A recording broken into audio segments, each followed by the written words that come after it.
Na ji wani ya fara maganganu don Allah wanda bai san yadda abu yake bai saka bakinsa. Fara magana wai dahiru boce mai fatawa bi a alaka dahiru boce da Bello turji. In fashi abin kware da shi dahiru bocin bai ta yayi. Ku ce wai fatawa dahiru boce. Me alaka Bello turji da dahiru boce? Me alaka dahiru boce da Bello turji? Ai ko baka son mutum ka yi mishi adalci. Don haka wannan shirme ne. Su Bello turji ba 'yan dariƙa bane. Abinda suke yi ba ɗariƙar da ta ce a yi shi, ɗariƙa ba ta karantar da abinda su Bello turji ke yi ba.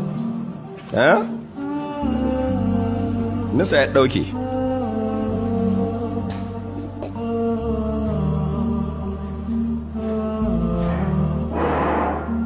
Yawwa to a jaya waɗanda to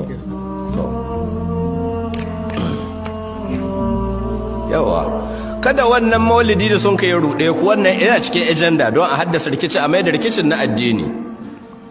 Ba wata ɗariƙa da ta yadda a ta yi a kashe mutane babu libabula, ba wata ɗariƙa da ta ce a ta yi a gallaza wa mutane a saci dukiyarsu, a saci mutane a kai cikin daji, awa mata fyaɗe cikin masallaci.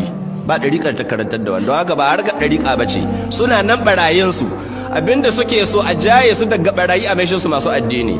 To zo su faɗa mana wani addini ya yadda da abin da suke yi kafin mu ba su tag na addini. Wani addini ya karanta da abin da suke yi. Don haka ba masu addini bane, suna nan barayi kuma 'yan ta'adda. Ko a yi declaring ɗinsu ko ka a yi declaring ɗinsu sun riga sun yi ta'addanci. Duk wanda ke iya kama matar mutane ya zo cikin masallaci ya kwana da ita, akwai ta'addancin da ya wuce wanga? Wanda ka zuwa ga subahin bayan Allah musulmi suna sallah cikin masallaci ya bude musu wuta ya kashe rabi ya kwashi rabi ya tahe da su kuma sai an biya kuɗin fansa, akwai ta'addancin da ya wuce wannan? Ka zo makarantar islamiyya yar ƙanana ko Allah ba su da laifi ga Allah, ko ga Allah ba su da laifi, yar ƙanana wayanda ba su balaga ba. Makarantar islamiyya suna karatun Qur'ani, ka kwashe yar ƙanana kai cikin daji da su, duk ruwan da an kai bisa ga kanun yaran nan kuma ka ce sai an ba kuɗi ka sake su. Sai da an ka yanki wani yanki na makarantar ta islamiyya an ka sayar, an ka kankamta kuɗi da 'yan uwa da abokan arziki an kai musu nan an ka sako yaran. Waɗannan suna ce mana masu addini ne? Wallahi addini ko guda ba, waɗannan iska ne, barayi ne. Ba wani addini da suke yi. Kada wannan ba maulidi bane, iya shege ne. Ana maulidi da dukiyar sata. Shi manzon Allah za ka zuwa ka yi murna haihuwa ta dukiyar bayan shi hana sata.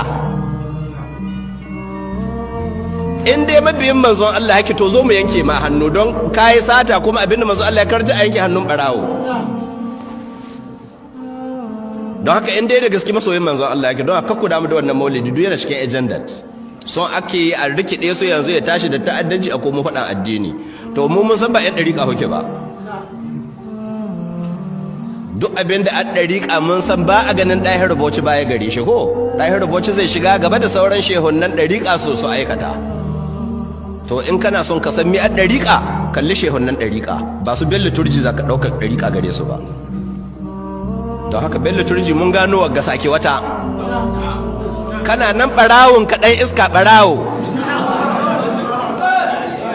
Sake wata, kai ba mai addini ba ne, ba wata ɗariƙa da yake, kai ɗan iska ne, tataccen ɗan iska. Kuma wallahi ba da daɗewa bi iznillah Allah zai yi maganin ka. Kai da waɗannan da sun ka turo ka, su kuma gwamnati da ke tsoro, suna tsoron su taɓa ka, sun ciyo bashi, sun sai da Najeriya sun amsa kuɗi. Kuma kuɗin gara sun ka amsa sun sace, sun sun gina manyan gidaje, sun yi manyan hotel sun yi kamfunna. To su ko su jira, wallahi da Bello turji da su duk Allah bai kyale su. To ita ya kamata ku riƙe.